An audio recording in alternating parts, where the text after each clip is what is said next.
Hello, it's me, Lawrence Krauss, again.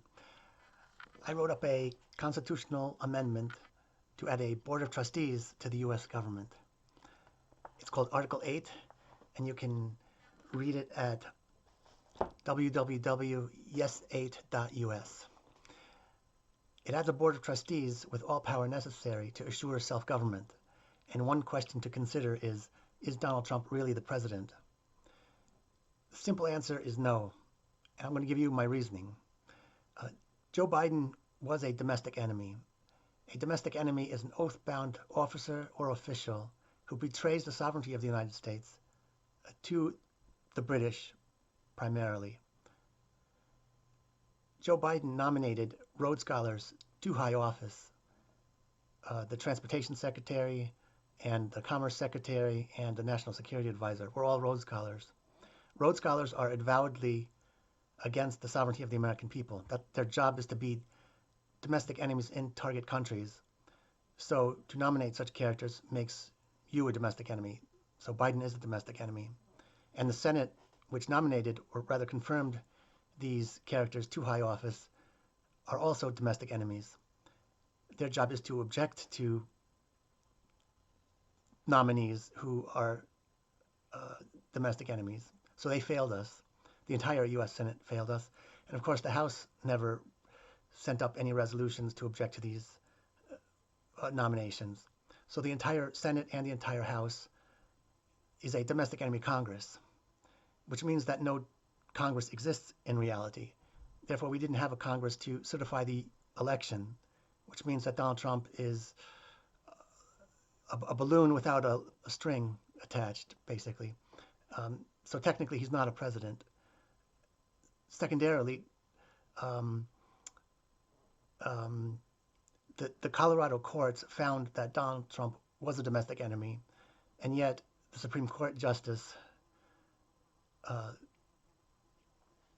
Roberts, he swore Donald Trump in, which is to say he aided and abetted a domestic enemy into high office. So the Supreme Court Chief Justice is also a domestic enemy. Uh, Recently on Donald Trump's social media account, he heard about or was offered to bring the United States back into the British Empire. And he said that it sounds good to him that King Charles would offer the United States to go back into the British Empire. This is an absolute repudiation of our independence. It's also an absolute repudiation of our form of government. It's an absolute repudiation of our sovereignty.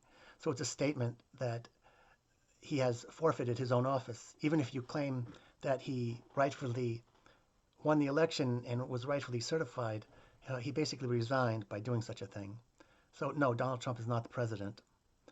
Interestingly, Donald Trump is born on the same day as the death of Benedict Arnold, which is quite interesting to me.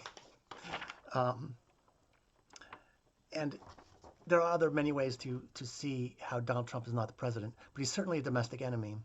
A domestic enemy is obligated to fulfill the constitutional obligations. During Donald Trump's first term, we have a problem here in New York State where the uh, state legislature uh, betrayed itself and gave Andrew Cuomo, basically dictatorial powers. And the Constitution guarantees the states a Republican form of government.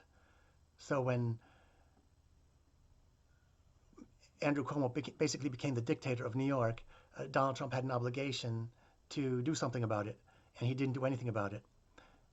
So we have the same problem over and over again, that Donald Trump belly flops when it counts. He's a fake nationalist.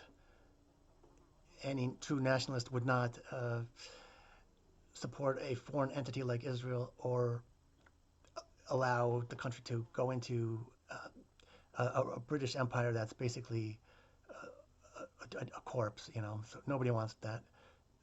But he admires King Charles. He likes the royal family. He likes the celebrity crap of it, um, and he's extremely superficial in this way. Of course, I think deep down he's always been a British agent for a long time. He's an occultist, an astrologer. He bombed um, Syria twice and also Yemen during the Mercury retrogrades. That wouldn't be a coincidence unless you believe in coincidences. Um, so no, Donald Trump is not the president. So this opens up a whole host of cool stuff because it means that all his executive orders are zero. Any laws he passes are zero. Any military orders he might issue are worthless. Nobody has to listen to him, and the country should, listen to a board of trustees that actually follows the law. If you believe in the rule of law, then Donald Trump is not the president. If you don't believe in the rule of law, that's fine, but don't be angry when the rule of law returns and sweeps Donald Trump away. Thank you.